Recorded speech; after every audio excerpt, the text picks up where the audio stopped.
What's up, YouTube? Absolute here with a quick video demonstration of how to mount a 34 tooth spur from Intigi with a 34 tooth pinion from the XO Mod 1 on both of them. And I just got finished making the necessary modifications to the aluminum tranny that I needed to do to mount them. It's a popular gearing. I'm in no way the first guy to do so, but kind of show you, because I myself was stuck in a minute exactly how I was going to do it. Thoughts were taken to a machine shop, but then with some good advice from a fellow YouTube user and confirmation from what my thoughts I guess were prior to anyways, I was able to go ahead and do so. So there's the finished product right there. Of course, it needs to slide back to be able to fit the Mod 1 34 tooth pinion and be able to bolt both screws on. So there's a finished product right there. I didn't even finish cleaning up. Got all these aluminum shards all over the place. My suggestion is to use protective eyewear and a nose mask. You don't want to breathe this stuff in. I kept my face kind of far away from it, but now it looks like I got a little bit of glitter all over myself. So what I used, of course, was the tungsten carbide bit from Dremel. That's part number 9904. As you can see, it's an $11 bit, one of their most expensive ones, if not the most expensive one they have, I think. It's, of course, a very hard material.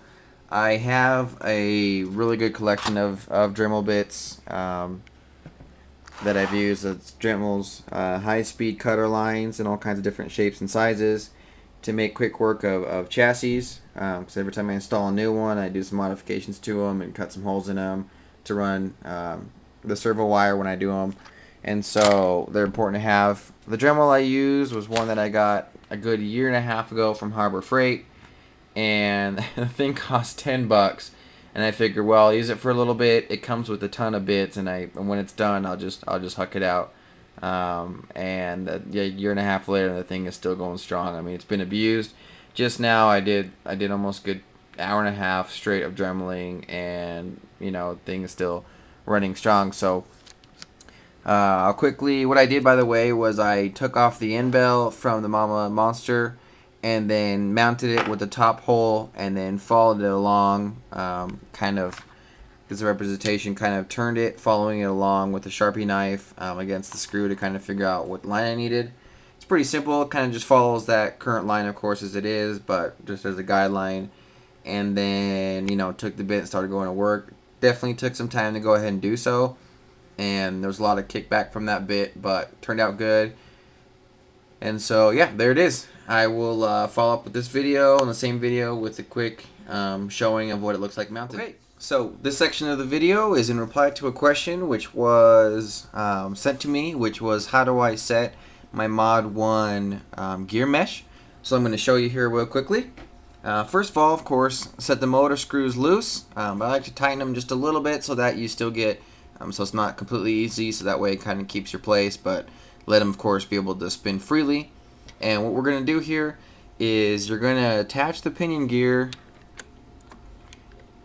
to, of course, the motor shaft, but instead of, however, like normal 48 tooth setup, these motors here have a lot of resistance to them, spinning them, where most motors you can just spin the shaft inside, and whereas these they do not spin freely. So if you can, of course, if you take it off and you spin the motor, there is definitely resistance there. And so for that reason, I'm going to do is I'm going to attach the pinion, set it in place here, and then what I'm going to do is I'm going to find my location without attaching the grub screw. I'm going to find my location. So I'm going to get started, and let's see, I'll give kind of an example. Right here, as you see, I'm spinning and there's a lot of resistance. And there's a lot of resistance here, as you can see.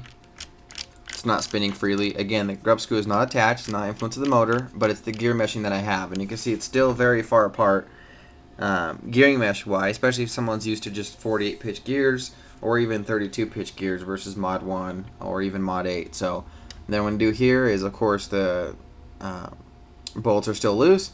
I'm going to very, very carefully or very slowly come back until I find right it is. So there we go, right there. So as you can see, right here where the motor is the gear is able to spin freely there.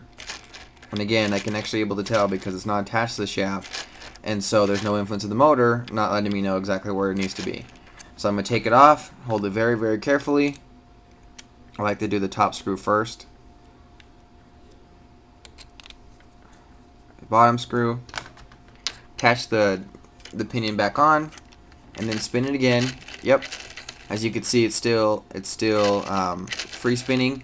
And now I'm going to go ahead and attach the grub screw, of course, off camera. So there you have it. With that, that's how you mesh a 32 pinion gears. And rate, comment, subscribe, or like. A lot more exciting videos will be coming up. Running videos and this thing done. So there you have it. See you later.